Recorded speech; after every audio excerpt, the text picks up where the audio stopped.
Hello out there in the music community. Happy Sunday. I hope everyone is doing well.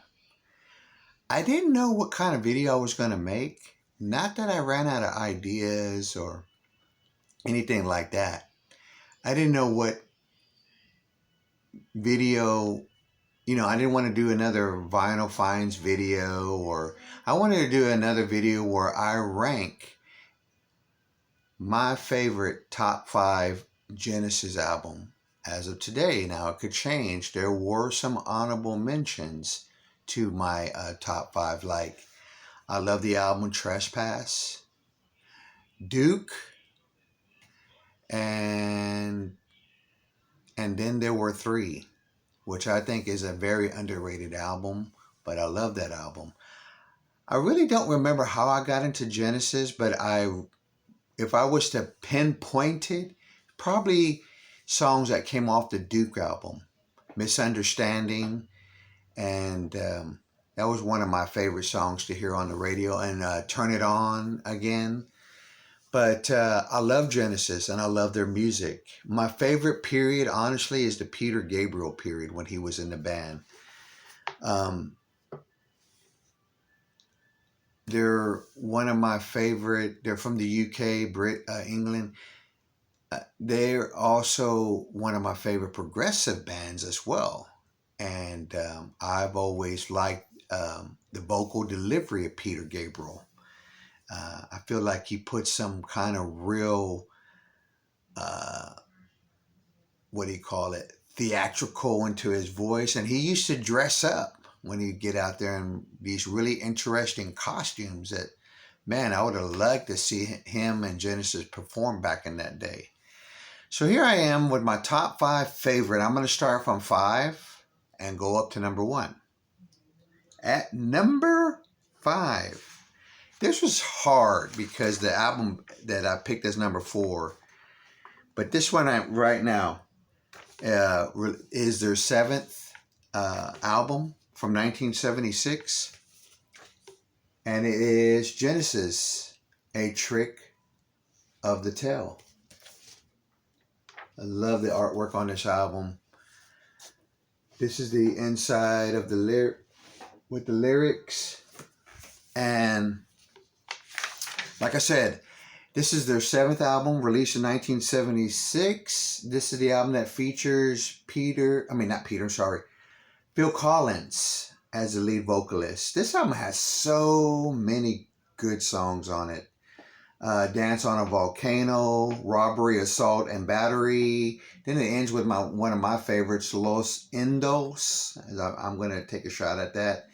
And then there's a song about, I didn't know this, a mythical creature, and Skronk, Squonk.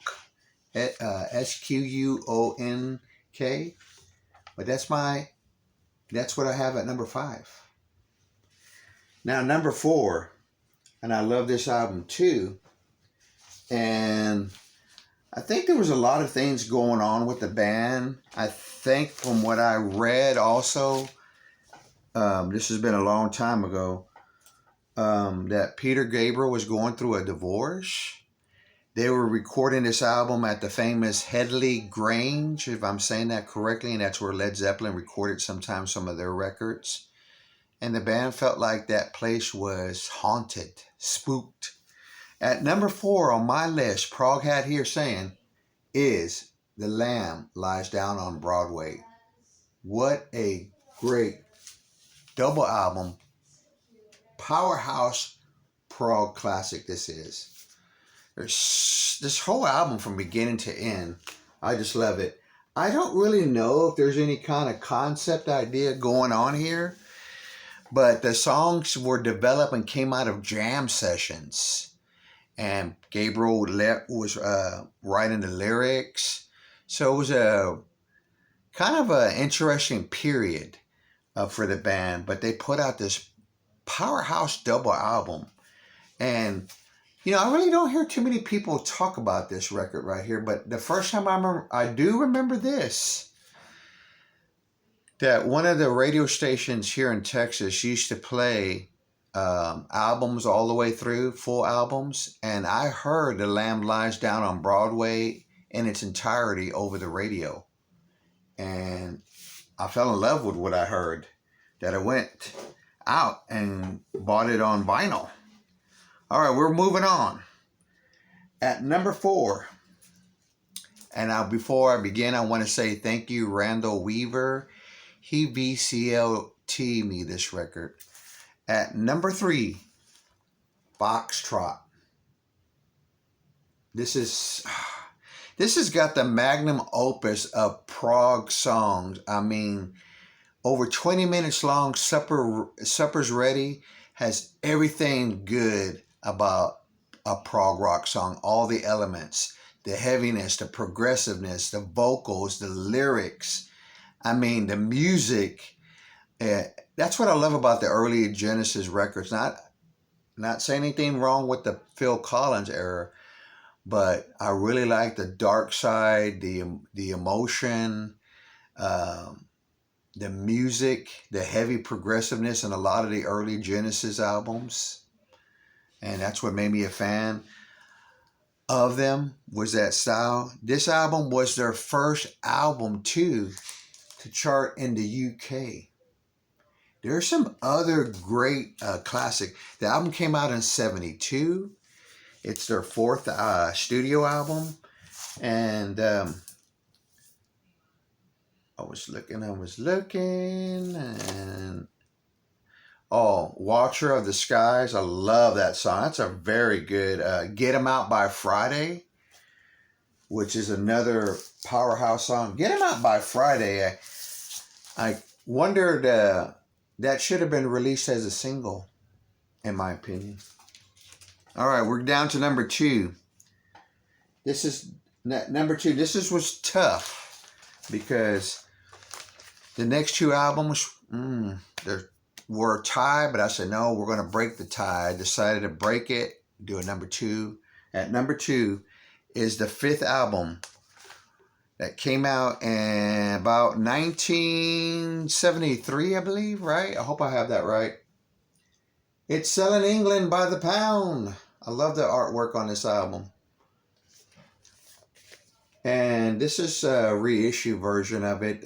2008 came out, these reissues of these Genesis albums. I had no problem with this. Of course, I don't have an early pressing or early record to compare it with. And sometimes I don't want to compare records. I just want to enjoy and love the music of Genesis and all the other bands I love. But a lot of interesting ideas. Band was influenced by English. Well, they're from England, I'm sure. I know somebody's going to say that, but the folk culture. This has really, you could tell that they were getting into an area where making some kind of popish type songs like I Know What I Like, In Your Wardrobe, Dancing with a Moonlit Night is another favorite of mine, The Cinnamon Show. I love the Battle of Epping Forest. I mean, I can never get tired of that song. But that's number 2. All right. I don't know if anybody's guessing, but this is right now my favorite, at number 1, album by Genesis. Nursery Crime. I just love this record. I love the artwork. Kind of political to me. And this is when Steve Hackett joined the band. What an awesome guitarist. And 2 of my favorite tunes are on here, and that is The Music Box and the Return of the Giant Hogweed. I love those 2 tracks. I love them that they mixed in some 12-string guitar playing on this album. You got some Mellotron going on in here. Folks, if you should go check this album out. This is, I think, up there. Probably would be in my top 10 favorite prog rock album classics. Nursery Crime.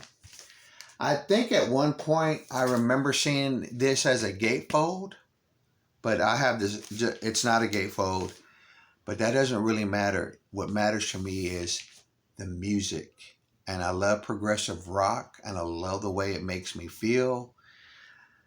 Sometimes I don't listen to progressive rock very much.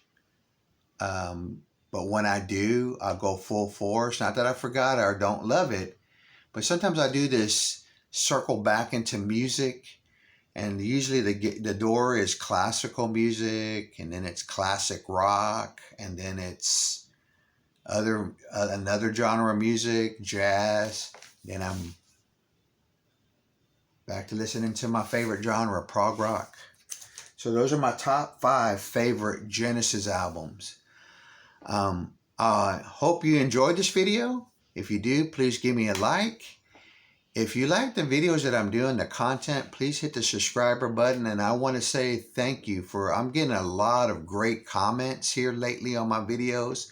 And I want to thank those people who do take the time out to write a comment and leave a comment. In fact, I got a nice comment from Cosmic Vinyl, Brian. I thought that was really, really cool. I was honored. What a great channel. But anyway, folks, have a great upcoming week. I'll be back pretty soon again with another video. Until then, take care and thanks for everything.